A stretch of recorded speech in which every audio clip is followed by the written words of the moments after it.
My mother was buried on a Tuesday. By the following spring, my father had a new wife. I was 17 years old, standing at the edge of a life I didn't choose. Watching a woman named Amelia unpack her things into our home like she'd already owned it for years. She came with 3 children, her daughters, from a previous marriage. 15, 12, and 12. Twins, they moved through our hallways with a comfort that made my stomach turn, touching my mother's walls, sitting in my mother's chairs, laughing in rooms that still held her silence. My father pulled me aside before the wedding and said, "Son, she's a responsible woman. She'll be careful with you. You need someone like that." I remember nodding.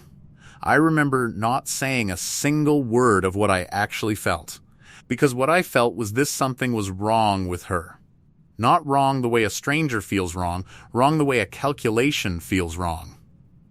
Like every smile was arriving a half-second late, like her eyes were always measuring something. My father was an open man, generous to his core, the kind of person who believed in people before they gave him a reason to. He had built a national construction company from the ground up on that very quality: trust, instinct, handshakes. It made him great at business. It made him catastrophically blind at home. I saw what he couldn't. I saw it from day one. From day one. Amelia's first move was subtle. Small household things would go missing or get broken: a vase, a document, money from the kitchen drawer, and somehow. In the retelling she gave my father over the phone each evening, it always circled back to me. She never accused me directly. She was smarter than that. She'd say things like, "I'm sure it was an accident. He didn't mean it," in that soft, wounded voice. Planting seeds of doubt wrapped in false defense. By the time my father came home from whichever city he'd been visiting, he already half believed something I hadn't done. Her second move nearly destroyed me completely. She told my father I wasn't focusing on my studies, that I was a distraction in the house, that her children couldn't concentrate, that I was playing games all day and wasting my potential. She suggested, in her warm and caring way, that perhaps it would be better for everyone if my father brought me along to work, gave me responsibility. He needs structure, she said. He needs his father. What she didn't tell him was what I needed was a cockpit. Since I was 12 years old, I had wanted to be a pilot. I had books. I had a logbook I'd been filling since I was 14. I had printed out aviation school requirements and taped them inside my study drawer. Flying was not a hobby for me, it was a direction. It was the only direction I had ever pointed myself. I begged my father to listen. I explained, I reasoned, I showed him the paperwork. He looked at me with tired eyes and said Amelia was right, that I needed grounding, that the company would be mine one day and I should start learning it now. He believed her. Completely without question. And so I was pulled out of school and put into a hard hat, watching excavators move earth in cities I didn't want to be in, while my dream quietly suffocated somewhere behind me. I was not living my life. I was living hers. I turned 20 on a work site 300 kilometers from home. 2 weeks later, my father collapsed. Heart attack. Sudden, he was gone before the ambulance arrived. I flew home in a grief so heavy I could barely hold my own body upright. And that's when the second world ended. She had been planning it long before the funeral flowers were chosen. While my father and I were away on job sites while she had our house to herself, our evenings, our routines, our absence, Amelia had been working. Quietly, methodically. She had maneuvered herself into every financial corner of my father's life. Bank accounts, investment portfolios, the company's administrative access, property deeds, his personal will, which had been recently updated by a lawyer I had never met, in a meeting I was never told about. By the time my father's heart stopped, she had already transferred everything into a structure that named her the sole beneficiary and primary authority of his entire estate. The house, the company, the accounts, all of it. Gone, I found out the morning after his burial when I tried to access the household account for groceries, and my card was declined. When I asked Amelia what was happening, she looked at me for a long moment. And then, very calmly, with her daughter standing behind her like a wall, she said, "This is Amelia and family's house now. Waste people have no space here. Get out." I stood in my father's hallway, surrounded by my father's furniture beneath my father's roof, and I could not make my mind accept what I was hearing. I kept thinking, "Dad, what did you do? What did you leave me inside of?" She put my bags outside herself, 3 bags. Everything I owned in 3 bags on the front step. I remember it was raining. Hard, the kind of rain that feels personal. Thunder, darkness, and wet pavement, and I sat on those bags in front of the house I grew up in, and I had nothing. No money, no degree, no career, no dream, no father. Nothing. I hired a lawyer. He took my retainer, reviewed the documents, filed the motions, and then disappeared into Amelia's pocket. I found out months later she had paid him double what I was giving him. He threw the case from the inside. Every piece of evidence I had, every argument we built, he made sure it fell apart precisely where it needed to.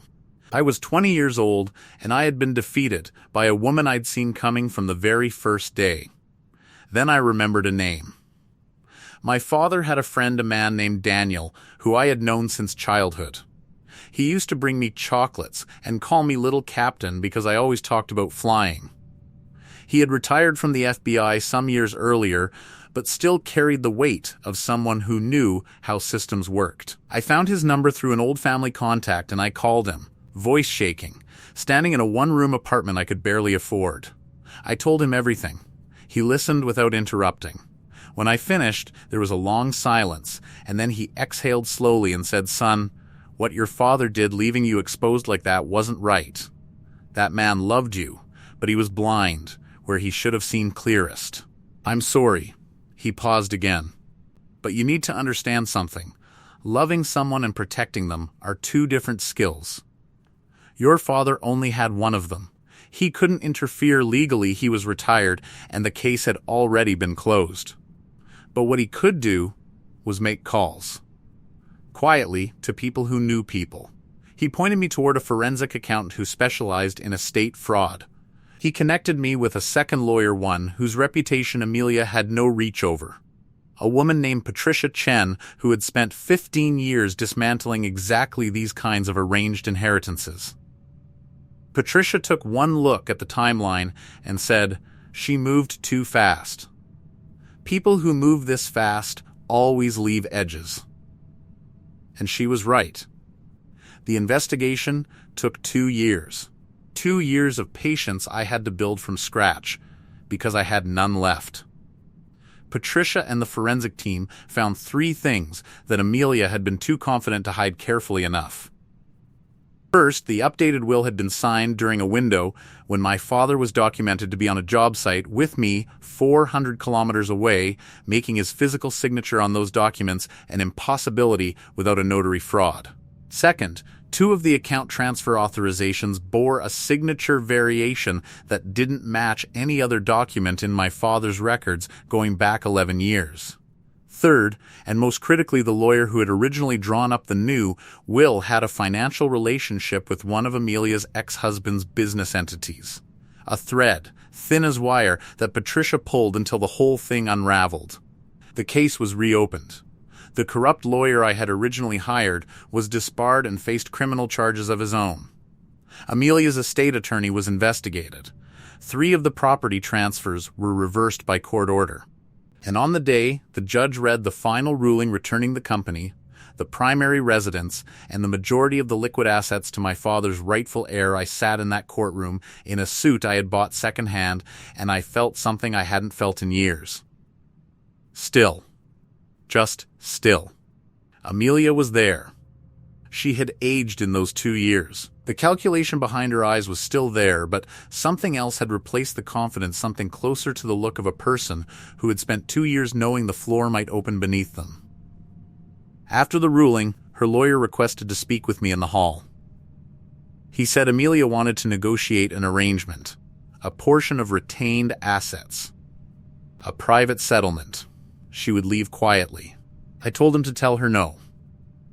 I told him to tell her something else. 2. I told him to tell her I remembered a rainy night, 3 bags on a front step, and a woman looking me in the eye and saying, "Waste people have no space here." And that I wanted her to know, with complete sincerity and zero anger. Waste people have no space here.